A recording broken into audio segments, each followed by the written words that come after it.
Hello दोस्तों। आज हम पढ़ेंगे बनास नदी के बारे में, जो बंगाल की खाड़ी में अपना चले जाती है बनास नदी, और राजस्थान की पूर्ण बहाव के आधार पर सबसे लंबी नदी है बनास, और एक चंबल की सहायक नदी है। इसके बारे में अपन विस्तार से पढ़ेंगे। बनास जो नदी है, बनास बनास नदी को वर्णासा कहा जाता है। वर्णासा या वन की आशा या वशिष्टि। कहने का मतलब ये है, तीन नाम है इसके उपनाम। तो बनास को वर्णासा कहा जाता है, वन की आशा कहा जाता है, और वशिष्टि कहा जाता है। अगर इसके उद्गम की बात की जाए, इसका जो उद्गम है, उद्गम खेमनौर की पहाड़ियां, खेमनौर की पहाड़ियां, राजसमंद, राजसमंद, यानी इसका जो उद्गम है, यानी कहां से निकलती है बनास जो नदी है, बनास नदी खेमनौर की पहाड़ियां राजसमंद से निकलती है। अगर इसकी कुल लंबाई की बात की जाए तो कुल लंबाई इसकी बनास नदी की 512 किलोमीटर है।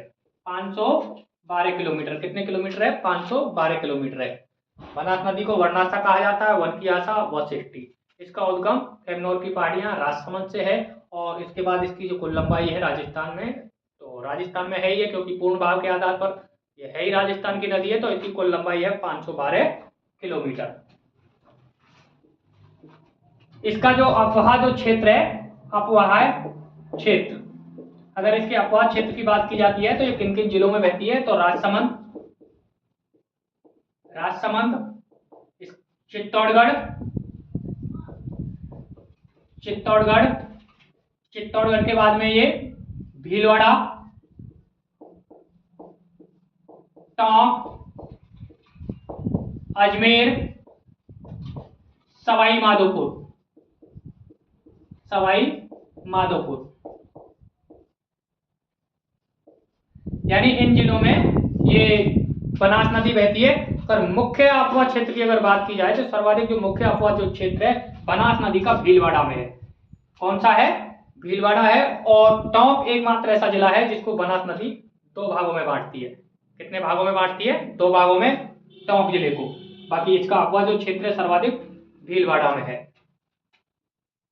इसकी सहायक नदी की अपन बात करते हैं। जो सहायक इसकी जो नदियां हैं बनास की, उनमें कोठारी है,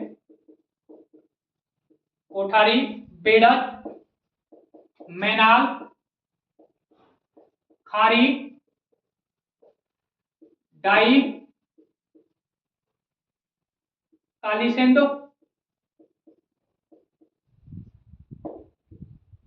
ये छोटी काली सिंध है। कोठारी, बेड़त, मैनाल, खारी, डाई, काली सिंध, और इसके बाद बांडी। ये इसकी कुछ मतलब सहायक नदियां हैं, जिनमें कोठारी, बेड़त, मैनाल, खारी, डाई, काली सिंध, बांडी बनास की सहायक नदियां हैं। इसके बाद इस पर राजस्थान में एकमात्र ऐसी नदी है बनास जिस पर सबसे ज्यादा त्रिवेणी संगम बनते हैं। त्रिवेणी संगम, तो त्रिवेणी संगम सबसे ज्यादा बनते हैं कौन सी नदी पर बनते हैं? बनास पर। और कितने बनते हैं? 3 त्रिवेणी संगम। कितने त्रिवेणी संगम बनते हैं? 3 त्रिवेणी संगम बनते हैं बनास नदी पर। और ये राजस्थान में सर्वाधिक संगम बनाने वाली नदी है बनास। जिनमें पहला जो त्रिवेणी जो संगम बनता है वो बीगौद में बनता है। बीगौद में बनता है, और बीगौद में कहां बनता है? भीलवाड़ा जिले में। कौन से जिले में बनता है? भीलवाड़ा जिले में। कौन कौन सी नदियों से बनता है? तो बेड़त है, और मैनाल, और बनास। बनास तो है ही, क्योंकि त्रिवेणी बनेगा तभी जब एक एक जो नदी है बनास का नाम आएगा तभी। तो इनमें बेड़त, मैनाल और बनास, तीन नदियों का जो त्रिवेणी संगम बनता है बीगौद भीलवाड़ा में बनता है। दूसरा जो त्रिवेणी संगम है वो राजमहल टोंक, राजमहल टोंक में बनता है। और ये कौन कौन सी नदियों पर बनता है? तो डाई और खारी नदी, डाई, खारी, और तीसरी जो नदी है बनास।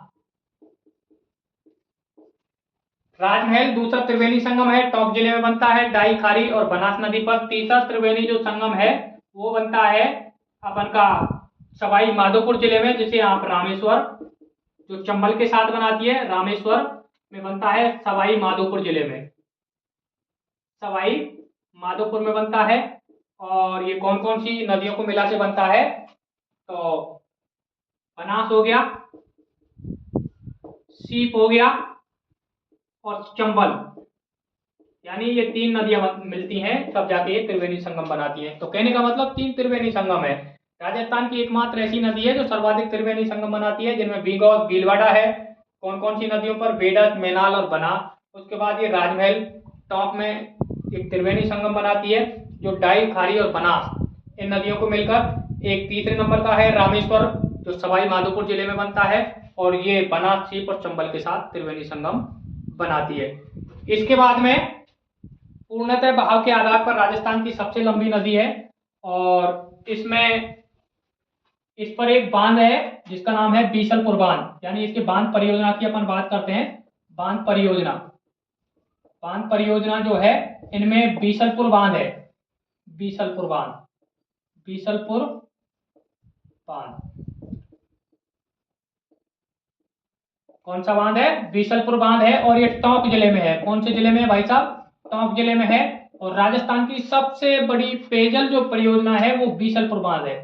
कौन सी है? बीसलपुर बांध है। और सबसे ज्यादा इससे, जो बीसलपुर बांध से जो पेयजल की पूर्ति की जाती है वो जयपुर जिले के लिए की जाती है। इससे अजमेर के लिए भी की जाती है, दौसा के लिए भी की जाती है, सवाई माधोपुर के लिए भी इससे पानी की पूर्ति की जाती है। नवीनतम में सवाई माधोपुर को इसमें शामिल किया गया है। कहने का मतलब बीसलपुर परियोजना राजस्थान की सबसे बड़ी परियोजना है पेयजल। इसको बीसलपुर जो बांध है, बीसलपुर जो बांध है वो राजस्थान का सबसे बड़ा कंक्रीट बांध है। कौन सा है? कंक्रीट। कंक्रीट जो डैम है राजस्थान का, वो सबसे बड़ा कौन सा है? बीसलपुर बांध। कौन सा है? बीसलपुर बांध है। और बीसलपुर जो बांध है उसको,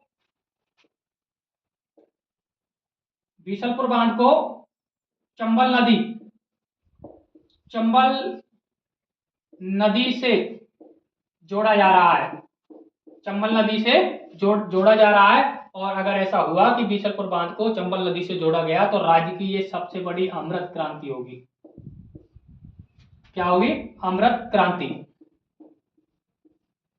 एक इसी के बीसलपुर बांध के पास में एक बांध और बनाया गया है, वो सवाई माधोपुर जिले में है। सवाई माधोपुर जिले में वो ईसरदा बांध है, ईसरदा बांध। और ये बांध, जब बीसलपुर बांध में पानी अतिरिक्त हो जाता है तो इस पानी को ईसरदा बांध में स्टॉक कर लिया जाता है।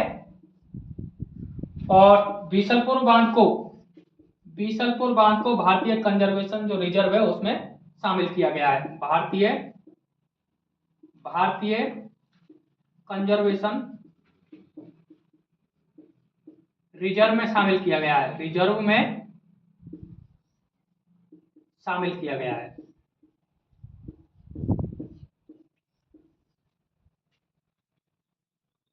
कहने का मतलब है जो बांध जो परियोजना है, राजस्थान की सबसे बड़ी पेयजल परियोजना कौन सी है? बीसलपुर बांध है, टोंक जिले में है। और इससे अपन के जयपुर के लिए सप्लाई होता है पानी, अजमेर के लिए सप्लाई होता है, और अपन के जो दौसा है, सवाई माधोपुर है, नागौर है, उनके लिए भी यहाँ से पानी सप्लाई होता है। बीसलपुर बांध राजस्थान का एकमात्र ऐसा बांध है जो कंक्रीट डैम है, और इसको चंबल नदी से जोड़ा जा रहा है। अगर ऐसा होता है तो राज्य की सबसे बड़ी अमृत क्रांति होगी। और एक दूसरा जो छोटा बांध है, ईसरदा बांध है, सवाई माधोपुर जिले में है। और बीसलपुर बांध को भारतीय कंजर्वेशन रिजर्व में शामिल किया गया है। एक बार अपन इसको मैप पे और देख लेते हैं, आप स्क्रीनशॉट ले सकते हैं।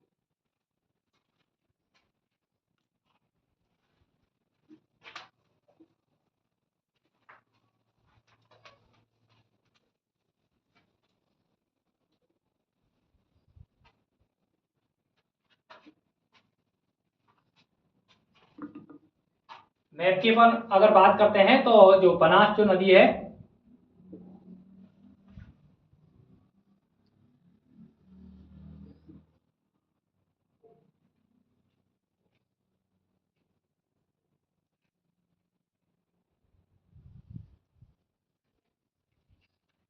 ये अपना राजस्थान का मैप है।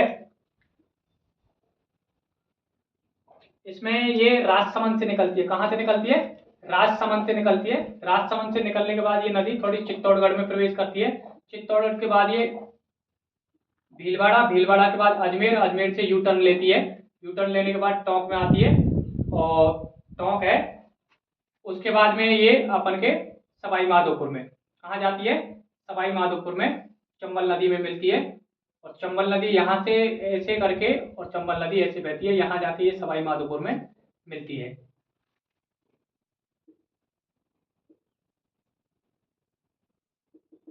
ये बनास नदी है, ये चंबल नदी है। इस पर 3 त्रिवेणी संगम है। 3 त्रिवेणी संगम कहाँ है? ये खेमनौर की पहाड़ियां से तो निकलती है। खेमनौर की जो पहाड़ियां हैं राजसमंद जिले से निकलती है। उसके बाद में एक त्रिवेणी संगम इसमें भीलवाड़ा में बनता है। और भीलवाड़ा में त्रिवेणी संगम जो बनता है बीगौद में, कहाँ बनता है? बीगौद में बनता है, भीलवाड़ा। इसके बाद में इसमें एक त्रिवेणी संगम बनता है टोंक में। कहाँ बनता है? टोंक में बनता है, जो आप राजमहल के नाम से जानते हो। राजमहल कहाँ है? टोंक जिले में। इसके बाद में इसमें एक त्रिवेणी संगम ये चंबल के साथ बनाती है। और ये कौन त्रिवेणी संगम चंबल के साथ बनाती है? रामेश्वर, रामेश्वर। और जहां त्रिवेणी संगम रामेश्वर में बनता है, कौन कौन सी नदियों का बनता है? तो चंबल है, बनास है और सीप का। राजमहल टोंक में बनता है डाई, खारी और बनास का। जो अपन का भीलवाड़ा है उसमें बेड़त, मैनाल और बनास का बनता है। टोंक जिले में एक बांध परियोजना है जो अभी बताई, बीसलपुर बांध परियोजना। कौन सी है? बीसलपुर, बीसलपुर बांध परियोजना, जो राजस्थान की सबसे बड़ी पेयजल परियोजना है।